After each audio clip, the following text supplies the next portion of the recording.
Bueno, Pablo dirige el escrito específicamente a quienes llama a los Efesios ahí en el capítulo 1, versículo 1.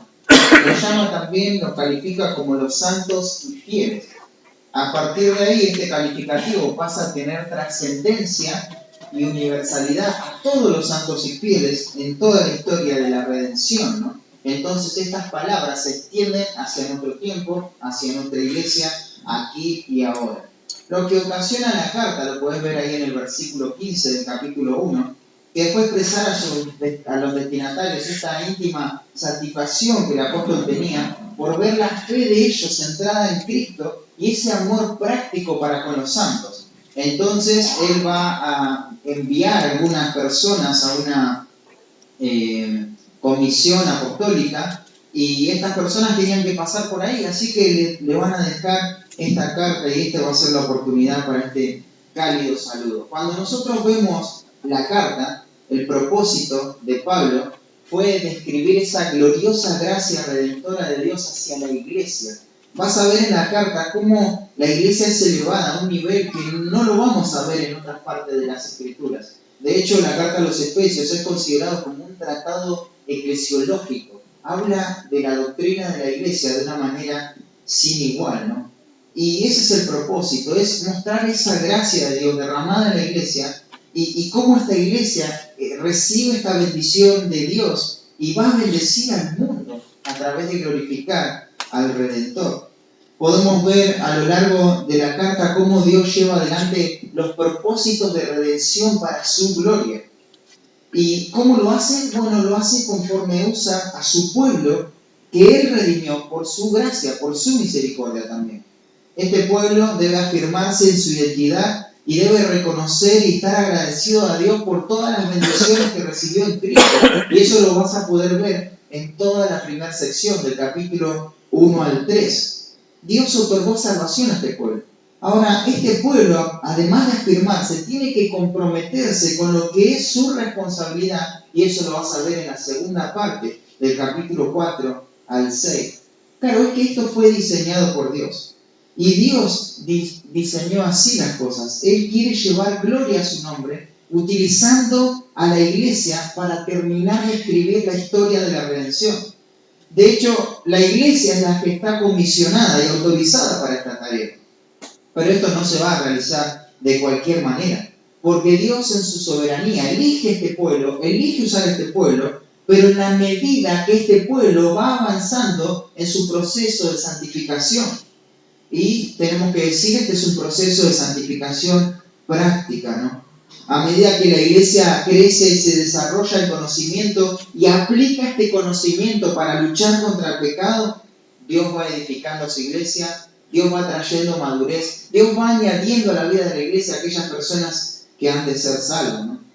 Pero para todo esto se requiere que la iglesia se comprometa en un andar digno. La iglesia fue llamada a la santidad, pero también Dios para este propósito ha dado regalos, ha dado dones a la iglesia para que pueda responder a ese llamado y avanzar.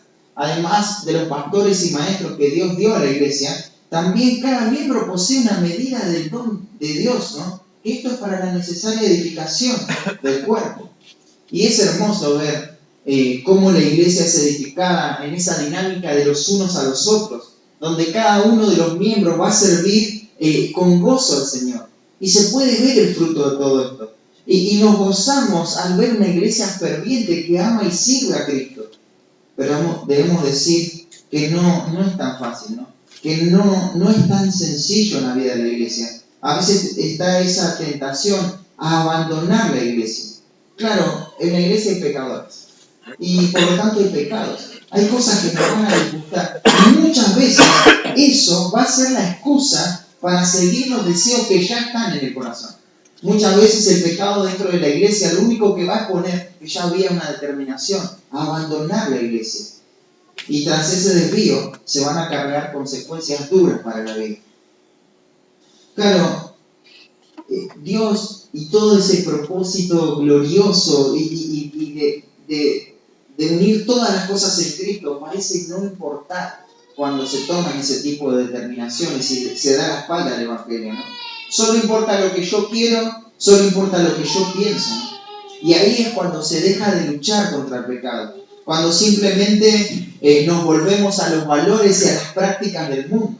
Claro, en este proceso muchos que salen evidencian que realmente no tenían fe. Simplemente muestran lo que son.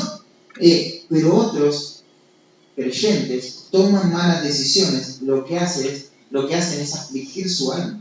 Viven perdidamente y vuelven. Al final vuelven porque son hijos de Dios. Pero ¿cómo vuelven? Con vidas rotas, con vidas realmente afectadas por el pecado.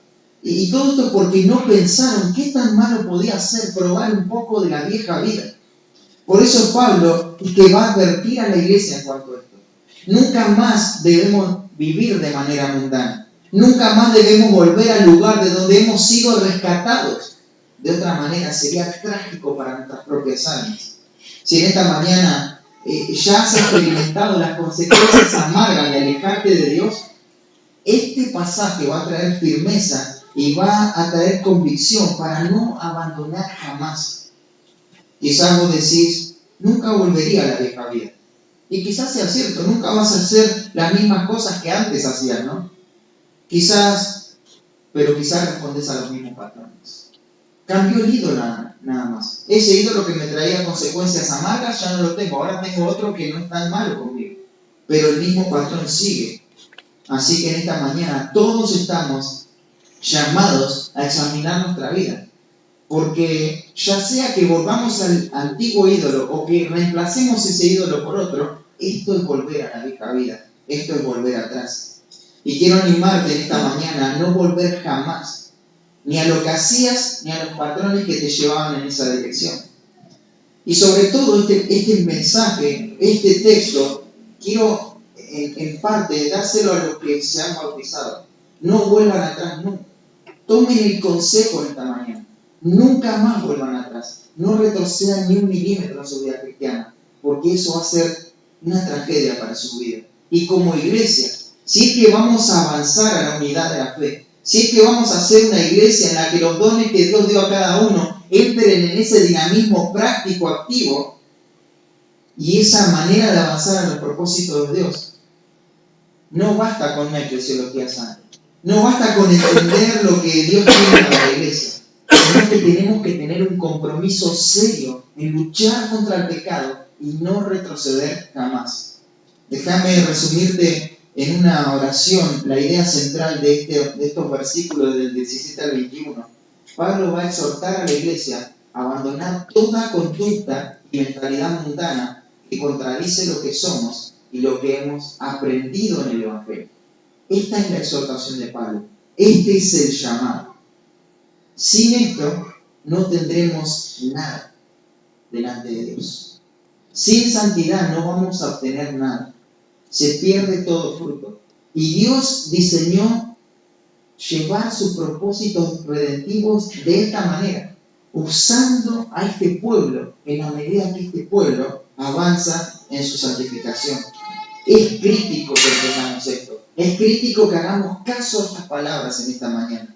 Así que con eso en mente, leamos juntos estos versículos. Dice así la palabra de Dios.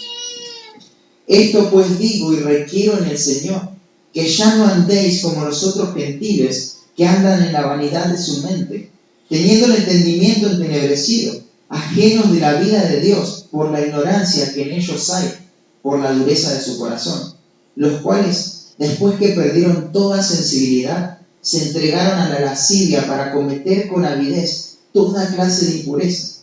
Mas vosotros no habéis aprendido así a Cristo, si en verdad le habéis oído y habéis sido por él enseñados, conforme a la verdad que está en Jesús. Fíjate cómo va a empezar el versículo 17, va a decir, esto pues, esa palabra pues, es una conjunción que conecta todo lo dicho anteriormente con lo que va a decir ahora, pero de manera enfática. Es una conclusión lógica, es el resultado. Entonces, por lo tanto, podríamos decir, sobre el final de la sección anterior, Pablo dijo que Cristo es la cabeza de la iglesia, ¿no? Y que la iglesia es su cuerpo. La iglesia entonces tiene vida y va a crecer, pero Cristo es la autoridad sobre la iglesia. Él es quien determina lo que la iglesia debe creer. Él es quien dirige lo que la iglesia debe practicar. Él diseñó cómo va a funcionar la iglesia. Y al comienzo del capítulo 4, si prestas atención, Él exhortó a la iglesia a andar de acuerdo a su identidad, a la vocación con que fueron llamados. Ellos con una actitud humilde tenían que guardar la unidad de la iglesia y vivir de esta manera. Podríamos resumir todo lo dicho anteriormente de manera positiva. Pablo exhortó a la iglesia a cómo tiene que conducirse. Entonces, esta es la forma en cómo tiene que caminar el Hijo de Dios. Sin embargo, en la sección concluyente, en esta sección, Pablo habla también del andar, pero en forma negativa, y él dice, así no tiene que manejarse el Hijo de Dios. Al principio dijo, así sí tiene que conducirse el Hijo de Dios, pero ahora va a decir, así no. Esta no es la manera en cómo se tiene que ver un Hijo de Dios. Y fíjate cómo lo va a decir. Digo y requiero en el Señor. Estas cosas que Pablo dice por el tiempo del verbo, sugiere que es algo continuo. El apóstol insiste en esta prohibición. Claro, él sabe la tendencia de nuestro corazón a querer volver al pecado pasado. Y él dice, no retrocedan. Por esto, él lo hace una y otra vez, ¿no? Se necesita repetirlo constantemente. Necesitamos advertirlo a nuestro corazón que de la vieja vida no tenemos nada bueno. No hay nada por qué jactarnos. No volvamos atrás. Y lo que mueve a insistir a Pablo en este asunto no se basa en su mera personalidad, en que, bueno, él es así y él piensa esto, ¿no? Sino que Pablo está basado en la voluntad y la autoridad del Señor, de Cristo. Lo que Pablo le está diciendo es como si el Señor mismo llegara a sus vidas y se lo está diciendo, ¿no? Y en esta mañana tenemos lo mismo, ¿no? No escuches al hombre que habla, escucha al Señor. Es el Señor mismo quien hace este encargo. Si en esta mañana somos precisos y fieles a lo que implica este texto, si lo transmitimos con claridad, podés estar seguro que es la voz de Cristo hablando a tu vida. Es la voz del Señor hablando a su iglesia. Para Pablo esto es tanto urgente como prioritario. Y por eso lo va a decir con esta transición enfática, ¿no? Pero parado en la autoridad de Cristo, delante del Señor. ¿Y qué es lo que va a decir? Que ya no andéis como los otros gentiles. Ya no, ese adverbio ya no, es nunca más. Ya no, basta de esto, se acabó. Tienen terminantemente prohibido manejarse de esta manera.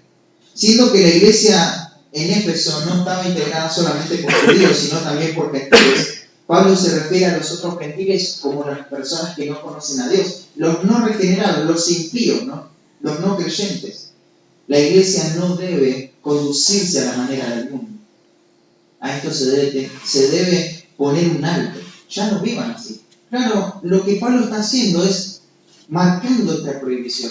Aparentemente la iglesia estaba queriendo retroceder y volver a sus antiguas prácticas, a de lo que el Señor lo había rescatado. Ellos querían volver. Y Pablo le dice, se terminó, esto no tiene que hacer más. No tiene que hacer más. Y esto es lo que el Nuevo Testamento también nos llama a hacer, ¿no? Ahí en 1 de Pedro, capítulo 4, versículo 1 al 3, dice, puesto que Cristo ha padecido por nosotros en la carne, vosotros también armados del mismo pensamiento. Pues quien ha padecido en la carne terminó con el pecado.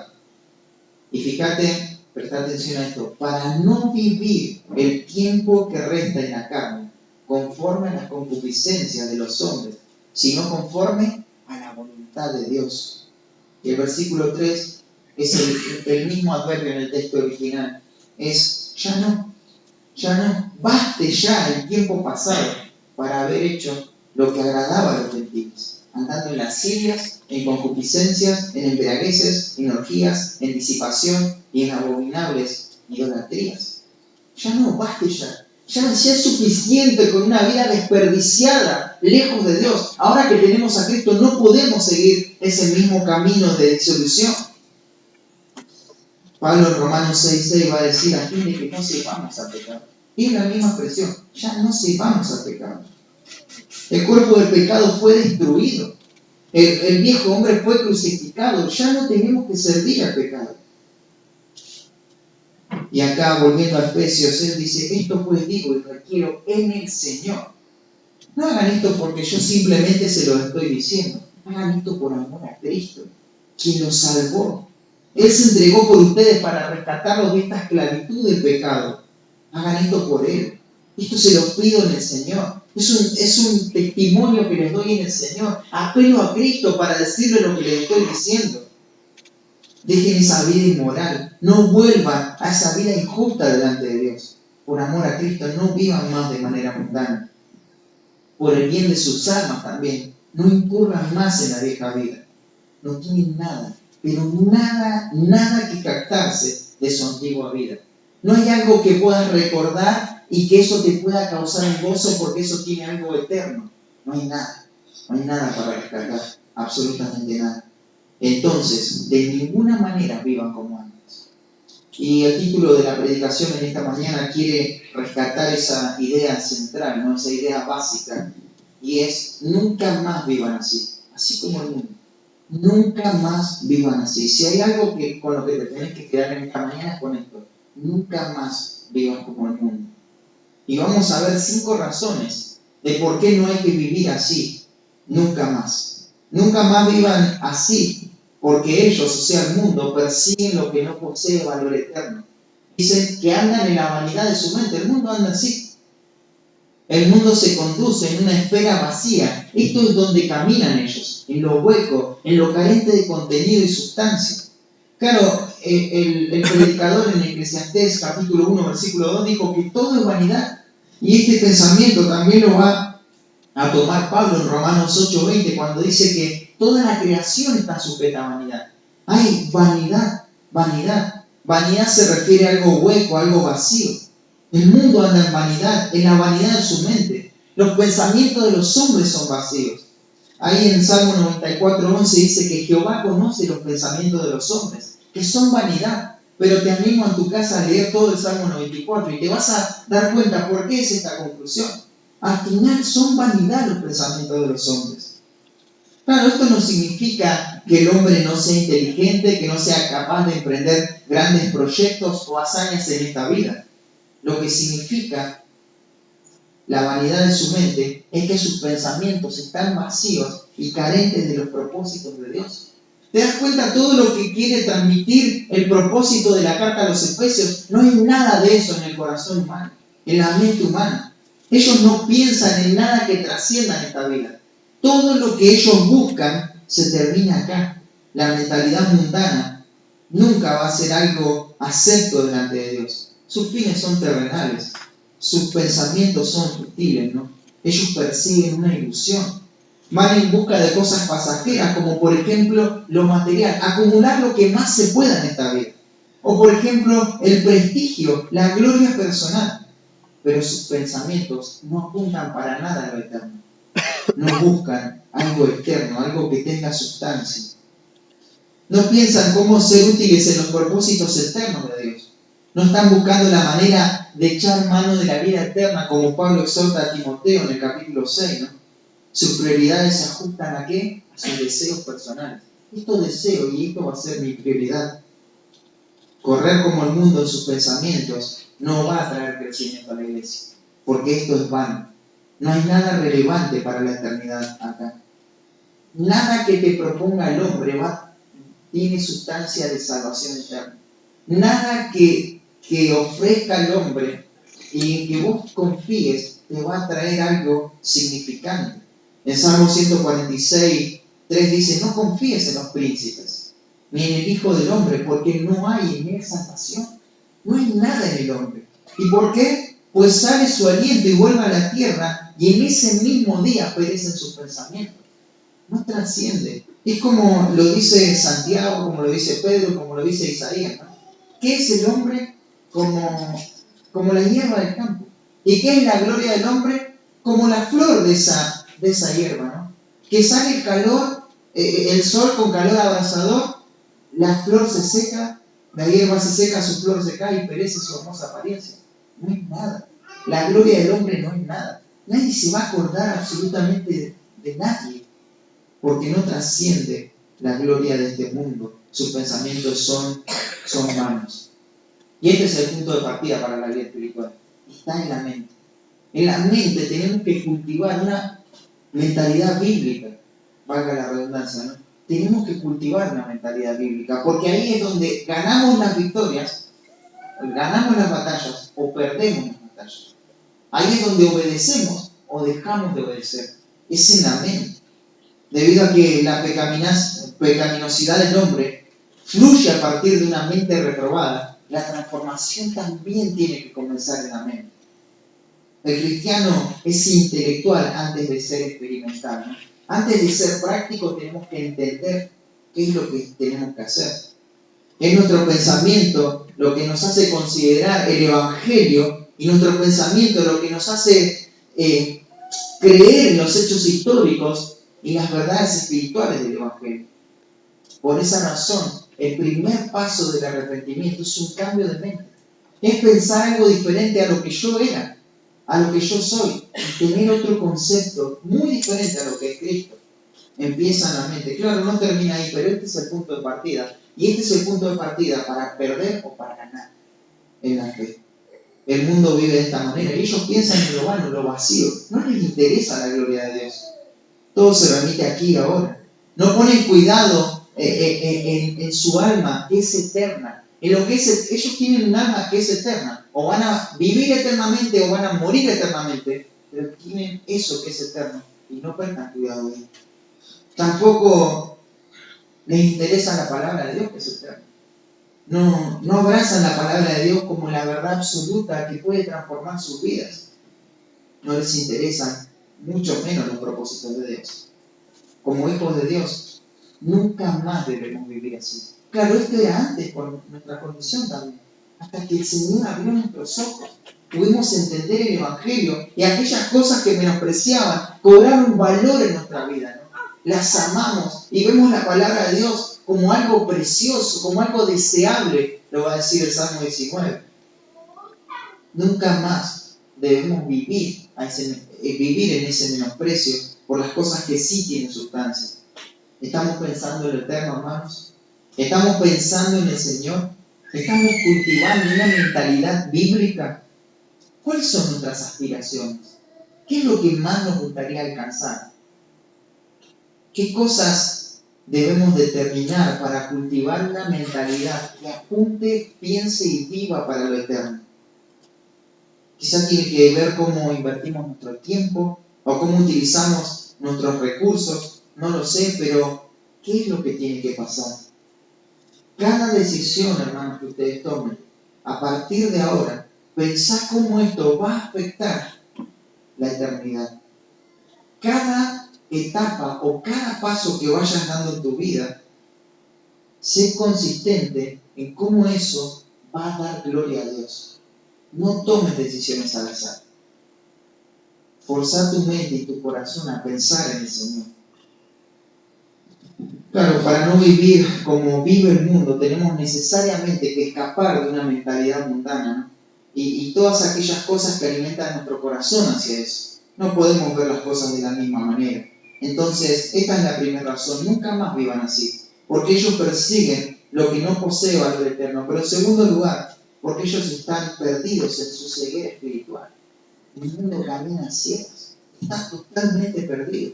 Fíjate, el versículo 18 va a decir: teniendo el entendimiento entenebrecido.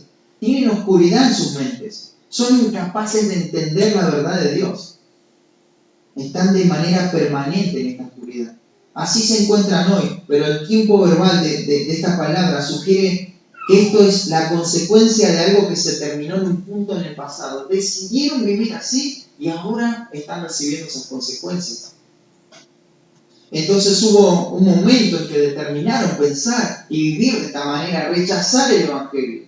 Claro, eso afecta su condición actual. Porque no es que cuanto más te pongas al Evangelio, más te van a ir convenciendo. No, cuanto más te pongas al Evangelio y lo rechaces una vez, lo vas a rechazar 2 veces, 3 veces, y cada vez se va a endurecer más tu corazón. Y ellos están ciegos, están incapacitados para ver las riquezas del Evangelio. No pueden ver. Claro, no estoy diciendo que el que no conoce a Cristo no puede conocer datos, historias bíblicas, significados de palabra, pero su entendimiento está entenebrecido. Están ciegos a la verdad. a la relevancia de la verdad para sus vidas.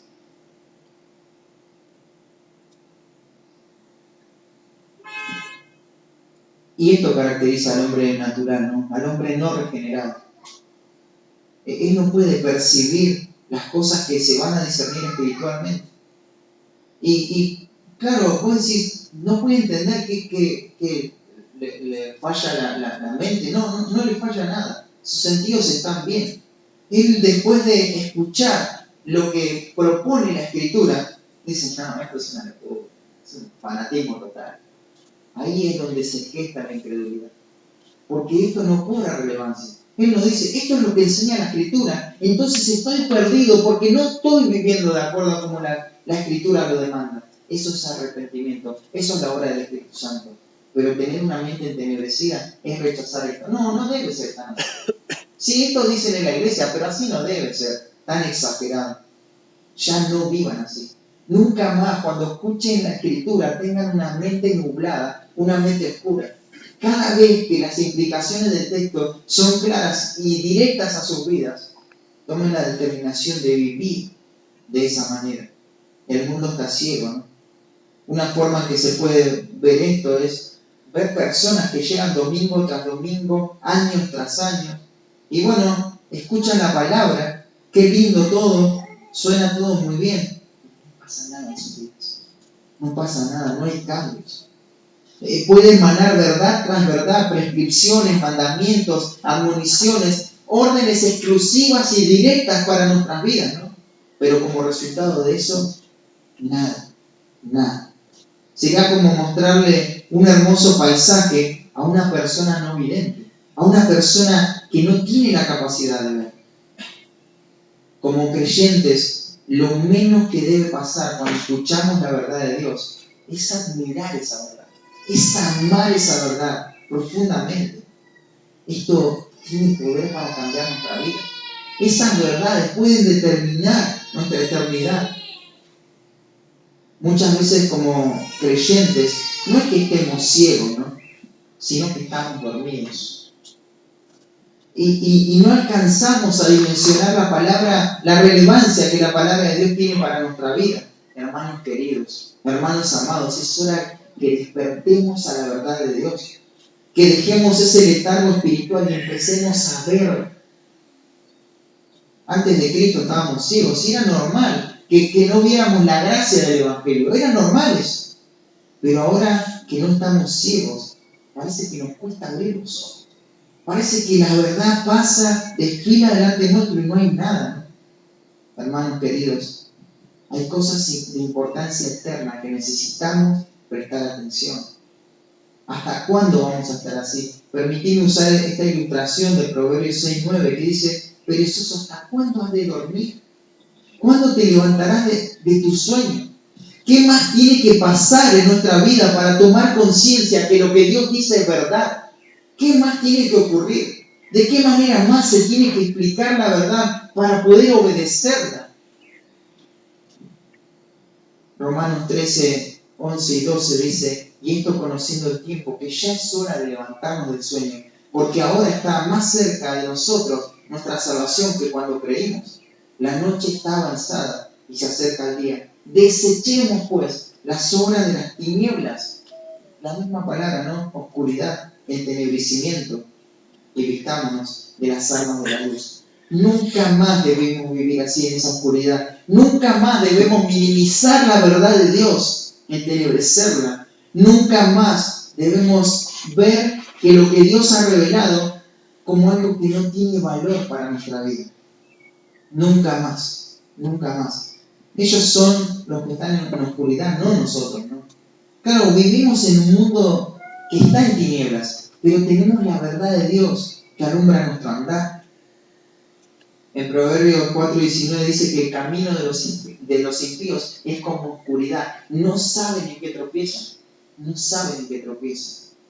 No lo pueden reconocer, no lo pueden entender. ¿Recordás el hombre que había nacido ciego, que fue curado por Jesús, ahí en Juan capítulo 9? ¿Se acuerdan de eso? Bueno, la teología de este hombre es muy sencilla, ¿no? La podríamos resumir en esta simple expresión. Antes era ciego y ahora veo. Se acabó. Eso es todo lo que él entendió. Antes era ciego y ahora veo. Claro, esto causó gran impacto en su vida y en la vida de las personas que lo veían, ¿no? Porque ahora este hombre que antes había sido ciego, ya no se comportaba como un ciego. Ya no vivía como un ciego. ¿Y era evidente esto? Sí, claro que era evidente. Hasta el punto que se puso en tela de juicio su estado de ceguera anterior. Y le preguntaron una y otra vez, ¿es verdad que vos eras ciego? No puede ser. No puede ser. ¿Por qué? Porque algo pasó en su vida. Vio. Y ya no tenía más nada que ver con esa ceguera. Había una distancia muy grande entre la ceguera y la no ceguera.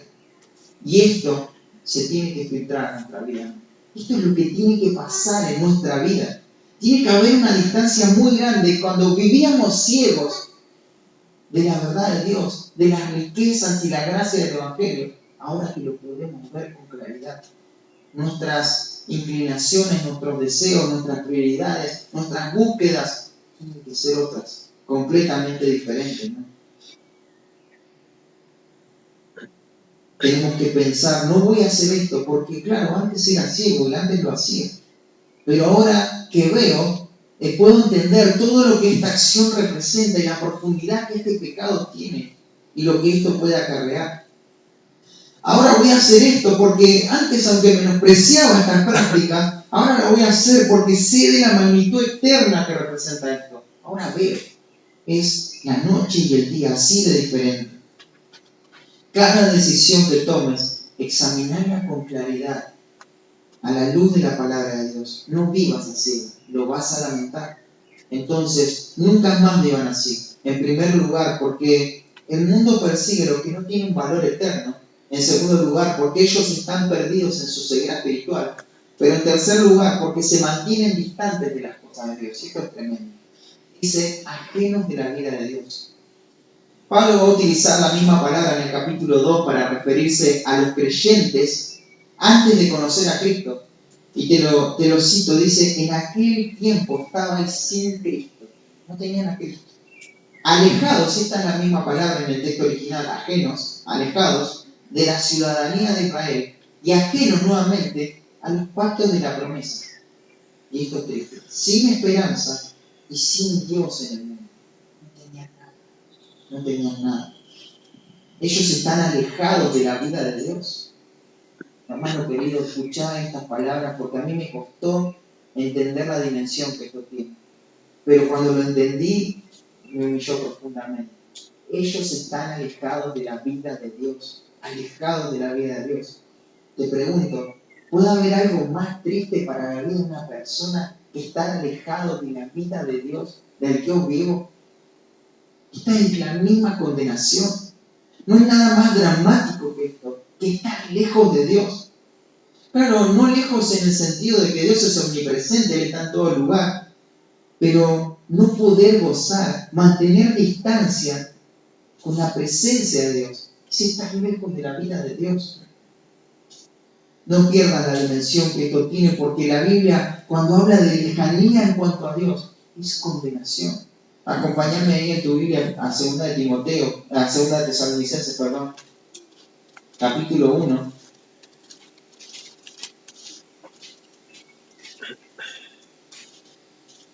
Versículo 6, dice, porque esto es justo delante de Dios, pagar por retribución a los que os atribulan, y a vosotros que sois atribulados, daros reposo con nosotros, cuando se manifieste el Señor Jesús desde el cielo, con los ángeles de su poder, en llama de fuego, versículo 8, para dar retribución a los que no conocieron a Dios, ni obedecen al Evangelio de nuestro Señor Jesucristo. Estos que no conocen a Dios ni obedecen al Evangelio de nuestro Señor Jesucristo, se va a caracterizar algo más en el versículo 9. Y dice, los cuales, estas personas, sufrirán pena de eterna perdición, excluidos de la presencia de Dios, del Señor, y de la gloria de su poder. Excluidos, lejos, la misma palabra.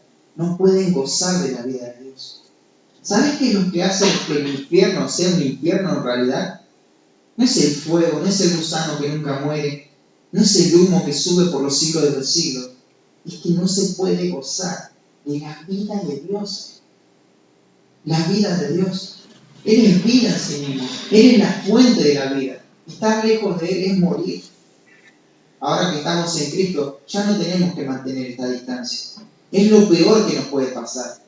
¿Le vas a dar la espalda a Dios e ir en pos de tus pecados para satisfacer tus propios deseos? Tal vez como el hijo pródigo que voluntariamente se alejó del Padre para vivir perdidamente, ¿no? Esto es una vida de pecado, desenfreno, lejos de Él. Esta es la actitud que tomó el hijo pródigo. Muchas veces estamos contentos porque no nos alejamos como el hijo mayor, ¿no? Y nos jactamos y estamos tranquilos porque simplemente nuestro alejamiento es como el hijo mayor, no como el menor. Decimos, bueno, por lo menos no hice todas esas aberraciones que hizo el hijo menor. Pero quiero decirte que en realidad el punto principal de la parábola no apuntaba tanto al hijo menor. Eso era más bien un contexto. Lo que apuntaba era el hijo mayor. A esa religiosidad, ¿no? Del hijo mayor. Pero la realidad es que tanto uno como el otro se mantenían lejos. Uno estaba en la casa, recibía las bendiciones del Padre, pero estaba lejos en su corazón. Estaba lejos en su corazón. Y lo podemos ver a eso porque no se gozaba con lo que el Padre se gozaba. Tampoco le pesaba lo que al Padre le pesaba, ¿no? Claro, las formas hacían parecer que Él estaba cerca, pero siempre estuvo lejos. Las formas pueden hacer parecer que estamos cerca, pero en el fondo nos estamos manteniendo distantes de la vida de Dios, lejos de los propósitos de Dios. Y el creyente, como hijo de Dios, muchas veces tendemos, ¿no?, a esto, a mantenernos al margen de lo que está sucediendo en la vida de la iglesia, en la obra de Dios, a vivir de una manera ajena, ¿no?, desapegado de las cosas de Dios. Muchos de los que estamos acá vamos a ser salvos, sí, efectivamente, pero vamos a sufrir pérdida, porque no pusimos atención a esto y nos mantuvimos al margen de todo el obrar de Dios. Nos desentendimos por completo de todo lo que tenía valor eterno, ¿no? Y nos ocupamos de nosotros mismos, de nuestras necesidades, hicimos de nuestras prioridades el fin último de nuestras vidas y nos mantuvimos ahí ajenos a la vida de Dios. Hermanos, lo que Pablo está diciendo acá es, si Cristo los hizo cercanos, ¿por qué se van a alejar? Ya no vivan así, no vivan así.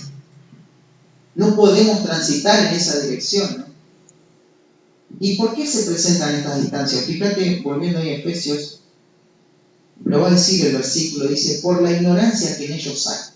Esta ignorancia los mantiene lejos de la vida de Dios. La ignorancia, el desconocimiento, claro, tiene todo tipo de consecuencias, ¿no? Podemos empezar desde cosas leves hasta consecuencias que llevan a una persona al infierno.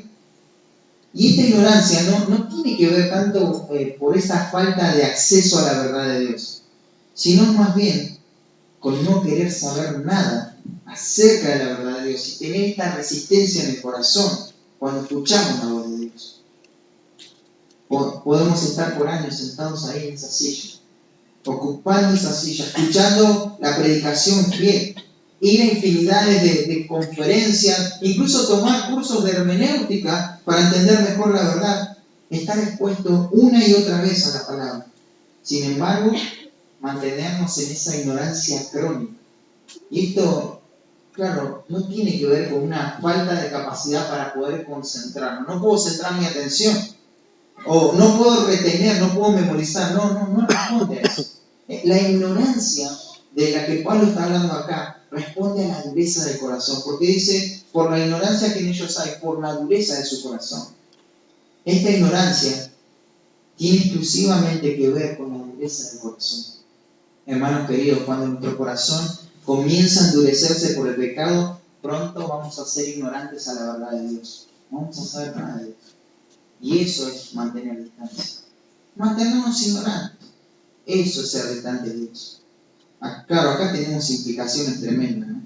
Porque no es que los conceptos bíblicos en cuanto a Dios sean difíciles de entender. No es difícil, es revelación. Dios se dio a conocer y quería que lo entendamos, ¿no? Pero el problema está en el corazón. El problema por el cual nos mantenemos ignorantes y tenemos este corazón duro es porque no queremos abandonar el pecado y someternos a Dios. Pensá en eso, hermano querido. No podemos entender muchas veces porque no queremos entender, porque no queremos abandonar el pecado, porque entender la verdad nos hace responsables por esa verdad.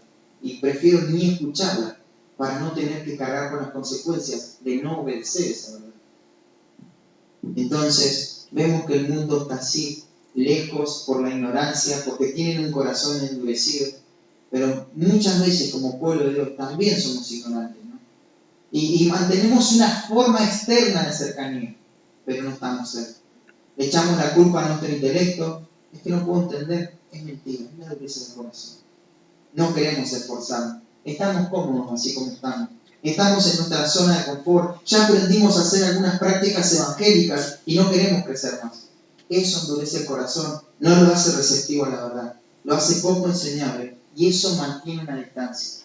Vas a ver que si la iglesia avanza, vos te vas a estancar. Se va a pasar todo, ¿no? Pensás que estás lo suficientemente cerca de Dios y sus propósitos como deberías estar en esta mañana. Pensás que estás caminando en la cercanía como Dios quiere que camines. ¿Qué idolatrías están enraizadas en tu corazón que mantienen duro, acorazado, ¿no? Que te hacen mantenerte al margen? Nunca más, hermanos, vivan así. Si en algún momento estuvieron lejos, lo estuvieron, nunca más vuelvan a eso. Nunca más vivan así. ¿Por qué? En primer lugar, como vimos, porque ellos persiguen lo que no posee valor eterno, pero porque ellos están perdidos en su ceguera espiritual, porque ellos se mantienen distantes de las cosas de Dios. Pero ¿sabes por qué? Es una razón poderosa. Porque el mundo ha resuelto entregarse al pecado. Compartir con el mundo es compartir con personas que resolvieron en su corazón, de manera deliberada, entregarse al pecado. Dice el versículo 19, los cuales, después que perdieron toda sensibilidad. Fíjate cómo se da esa degradación, ¿no? Enriquecen su corazón hasta el punto que no sienten nada de dolor por el pecado. Y así actúa el pecado, tanto en una persona no regenerada como en una persona que ha nacido de nuevo. La forma de obrar el pecado es la misma, ¿no? Es un proceso en que la dureza del corazón, mientras mantiene estas distancias, ¿no? Que esto termina por completo en un no dolor, en una insensibilidad hacia el pecado. Un autor dice, quienes habiendo dejado de sentir se entregaron a la lascivia para cometer con avaricia toda inmundicia. Cuando la dureza del corazón ha seguido de cerca los pasos de la mente entenebrecida, la conciencia pierde su poder, se pierde el sentido del pecado, el miedo a la culpa se extingue y ahora el camino está abierto a un desorden moral inconmensurable. El pecador se sumerge en todas las formas de impureza, con un espíritu de codicia, como si nunca pudiera estar satisfecho con el pecado. Y yo le agrego, nunca lo estará. Se entregaron a la lascivia. En el texto original ahí en la posición, en cómo están ordenadas las palabras, ¿no? Porque este pronombre reflexivo está primero y ese viene a ser el complemento directo donde recae toda la acción. Ellos mismos se entregaron a la lascivia. Nadie obligó al mundo, decidieron ir en pos de sus deseos. Cada persona, hermanos, es responsable por sus propias decisiones. Claro, después van a tener que pagar por esto, pero tienen que saberlo. No es el contexto que los llevó a tomar esas decisiones, son sus propios deseos. Se entregaron a ellos mismos. Ellos mismos se entregaron a la lascivia. Y esto está en voz activa, ¿no? La corrupción en nuestra sociedad actual no tiene que ver con circunstancias psicológicas, sociológicas, son el resultado de decisiones, de preferencias personales o en principios que tienen un propósito específico, es ir en contra de Dios y sus caminos. Y un autor dice lo siguiente sobre esto: siempre que los hombres eligen petrificar sus corazones mediante el rechazo constante a la luz, llegan a tener el entendimiento entenebrecido y se mantienen ajenos de la vida de Dios por la ignorancia que en ellos hay, por la dureza de su corazón. Esa es la tragedia inenarrable de la incredulidad, la tragedia de la persona que se convierte en su propio Dios. La sociedad ha perdido toda sensibilidad, tanto frente a la realidad como a las consecuencias del pecado, y está dispuesta a soportar cualquier agonía con tal de no admitir que su forma de vivir es el camino más seguro al amor. Perdieron toda sensibilidad. Entregarse a la lascivia tiene que ver con esto que veíamos en Judas el domingo pasado, ¿te acordás? Tiene que ver con esta conducta libertina, descarada, desafiante, donde voy desafiando a las autoridades, donde voy haciendo lo que yo quiero, donde los sentidos son los que gobiernan, donde todo es justificado si esto me hace feliz, donde la voluntad de Dios no es lo que mueve mi vida, sino los deseos egoístas, donde todo lo que hiere mi susceptibilidad viene a ser violento, ¿no? Me están imponiendo esto. Que nadie se meta con lo que yo pienso, con lo que yo siento, por más equivocado que esté, es lo que yo pienso. Entregarse a la lascivia es esto, a una vida libertina, al libertinaje. Esto es, como dijimos también el domingo pasado, un abuso de la libertad cristiana. Es abusar de la gracia. Es trastornar la gracia de Dios y cambiarla al libertinaje. Esto es entregarse a la lascivia. Entregarse a la lascivia en este contexto está asociado también a la corrupción sexual. De hecho, en el contexto cultural de Efesios podemos notar que los efesios se jactaban de este gran templo de la diosa Diana, ¿te acordás? Donde había diferentes prostitutas, donde había culto a dioses, y la ciudad era prominente en esto, ¿no? Era una ciudad que llevaba la delantera en toda esta disipación y moralidad también, ¿no? Algunos historiadores la calificaron como la ciudad más lasciva de Asia Menor. Y en Asia Menor había mucha corrupción. Cuando en Apocalipsis ves el mensaje a las iglesias, vas a encontrar que hay iglesias que estaban realmente, como dicen, las sinagogas de Satanás. O sea, estaban morando donde mora el diablo mismo. Sin embargo, la iglesia de Asia, de Éfeso, llevaba la delantera en toda esta perversión sexual, ¿no? Y los hermanos de la congregación van a enfrentar desafíos continuamente, permanentemente en esta área moral. Podés pensar ahí con frecuencia al ir a la iglesia, al reunirse, que se cruzarían con estos amigos paganos, ¿no? O esos lugares donde antes frecuentaban sus borracheras, sus lujurias. Se enfrentaban a tentaciones continuas para recaer en esos viejos hábitos. Y por esa razón, el apóstol los exhorta a que se mantengan firmes. Perdón. Mucho de lo que vemos en la cultura de Éfeso es lo que vemos en nuestra propia cultura, donde se hace un culto al cuerpo en primer lugar, donde vemos una sociedad desvergonzada e impúdica, y como iglesia tenemos que escapar de esta lascivia, en todo sentido. Esto implica no quedar atrapados por la lujuria, pero tampoco ser engañados por el prototipo que propone esta sociedad impía. No tenemos que hacer eso. Fíjate cómo va a continuar, dice, se entregaron a la lascivia ellos mismos para cometer con avidez toda clase de impureza. El rechazo a Dios y su verdad trae como resultado final lo que Pablo llamó en Romanos 6, ¿no? Una mente reprobada. Se entregaron a esto. Ahora tienen una mente reprobada. Una mente que en realidad ya no es mente, ¿no? Porque no puede razonar. No puede ver con claridad, no puede reconocer ni entender la realidad de Dios. Perdieron contacto con toda la realidad. Esto es una mente reprobada. No pueden ver lo que está a la vista. Están ciegos. Y dice, para cometer toda clase de impureza. Esto tiene que ver con todas las cosas que imposibilitan en el servicio a Dios. No se especifica una en particular, sino que va en varias direcciones.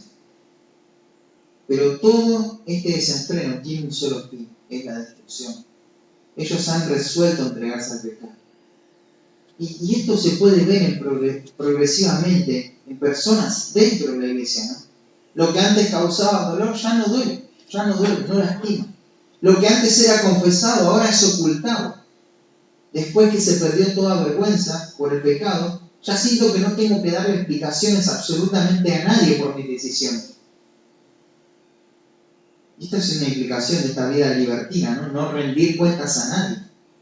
Es justo cuando me alejo de esta rendición de cuentas, cuando vivo esta vida entregada a la lascivia, al libertinaje, a no rendir cuentas a nadie, a desafiar la autoridad, es que estoy preparado para vivir con todo mi corazón en el pecado.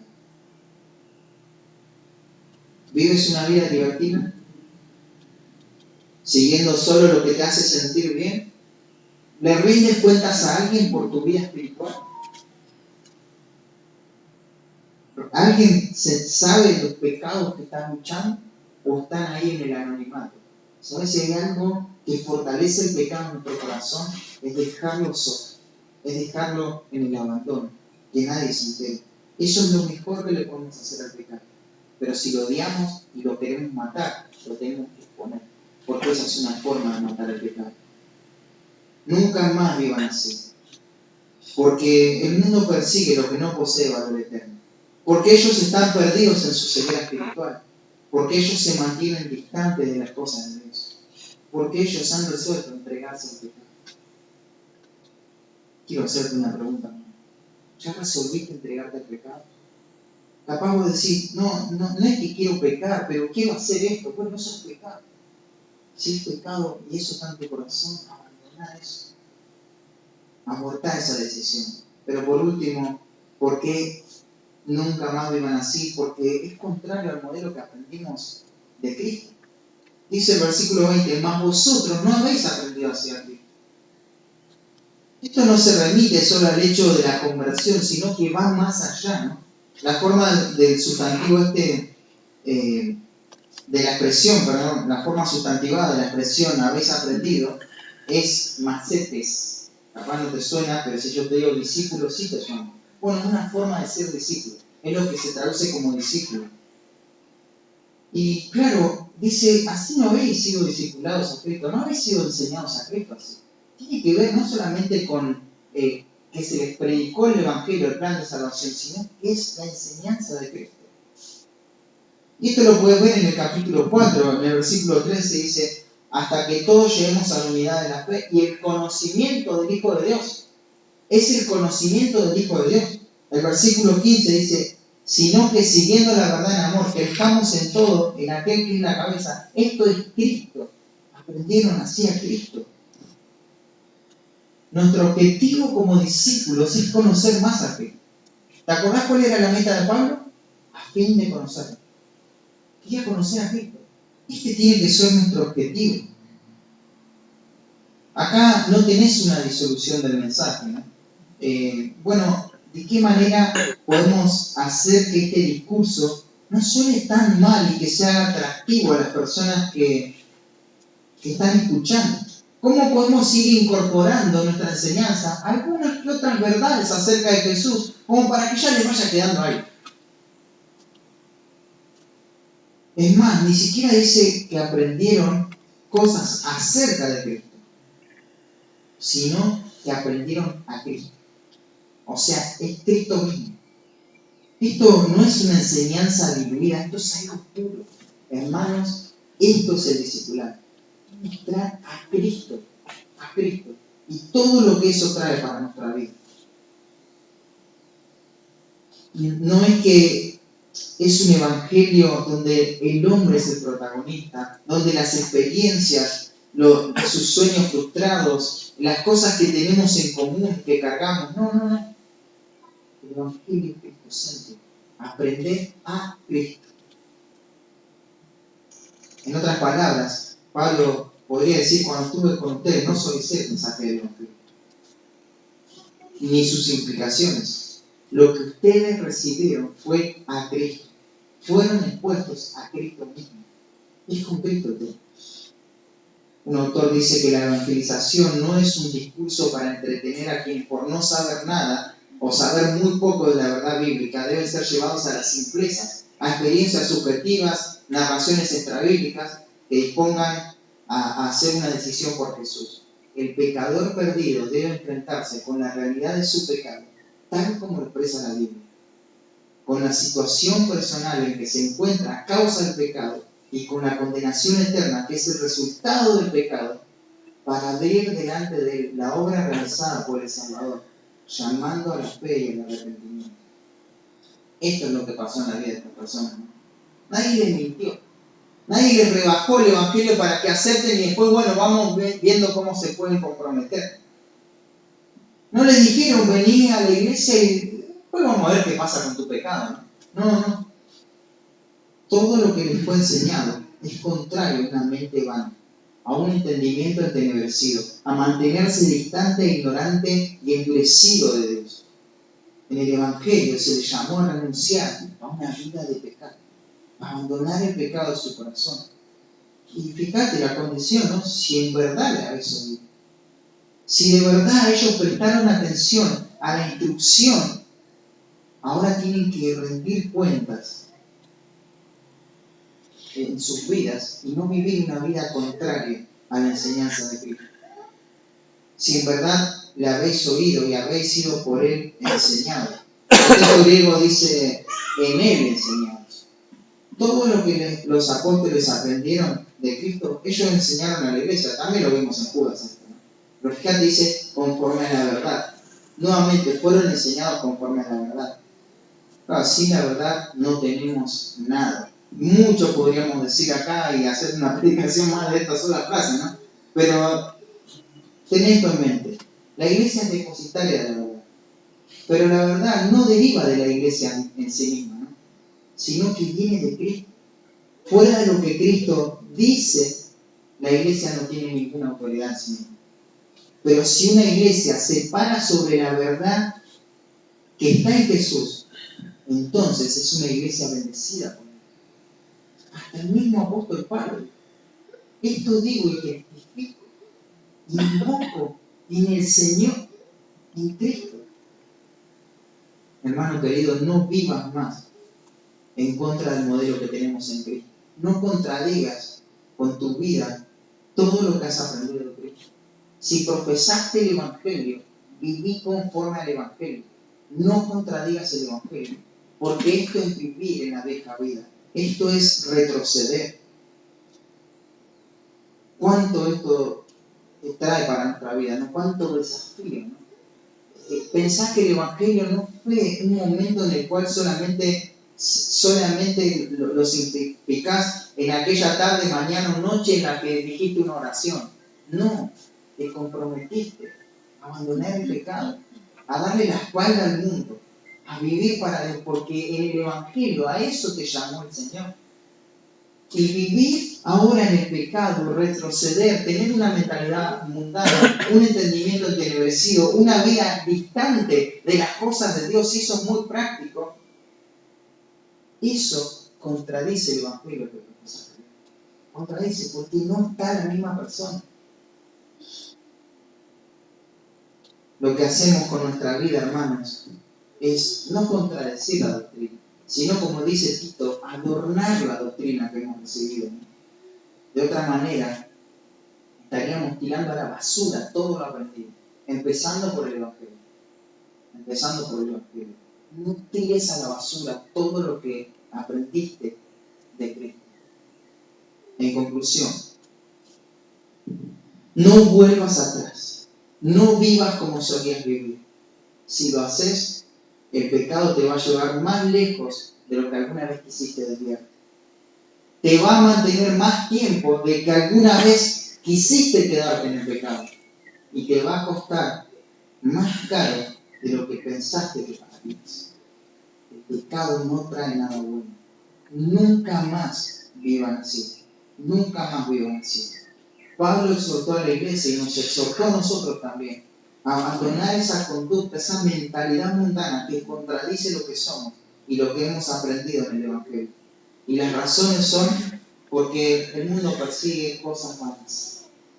Ellos están ciegos espiritualmente. Se mantienen lejos de las cosas de Dios. Resolvieron entregarse al pecado y viven de forma contraria al Evangelio. ¿De qué manera estás luchando con el pecado? ¿Cómo estás cultivando una mentalidad para crecer en los criterios bíblicos? ¿Y por qué crees que estás distante de las cosas de Dios? ¿O Capaz pensás que no estás distante. ¿Qué te hace pensar que estás cerca de las cosas de Dios? Es para que podamos meditar, hermanos. Oremos. Señor, gracias por tu palabra. Pedimos que tú la bendigas y que traigas la salvación y la santificación a la vida de las personas que han escuchado. Gracias, Padre, por tu verdad. Realmente nos da dirección, nos da sentido, Señor, nos da este propósito de poder honrarte y vivir para tu gloria. Te agradecemos, Señor, por estas personas que han tomado este paso en las aguas del bautismo. Te oramos para que ellos no vuelvan atrás, que nunca más vivan como vivían antes de conocerte a ti, Señor. Que ellos puedan todo el tiempo renunciar a esa vieja vida, Señor, y vivir para tu gloria. Pero esto te lo pedimos también para todos, como iglesia, Señor. Todos estamos llamados, Señor. En el nombre de Cristo Jesús.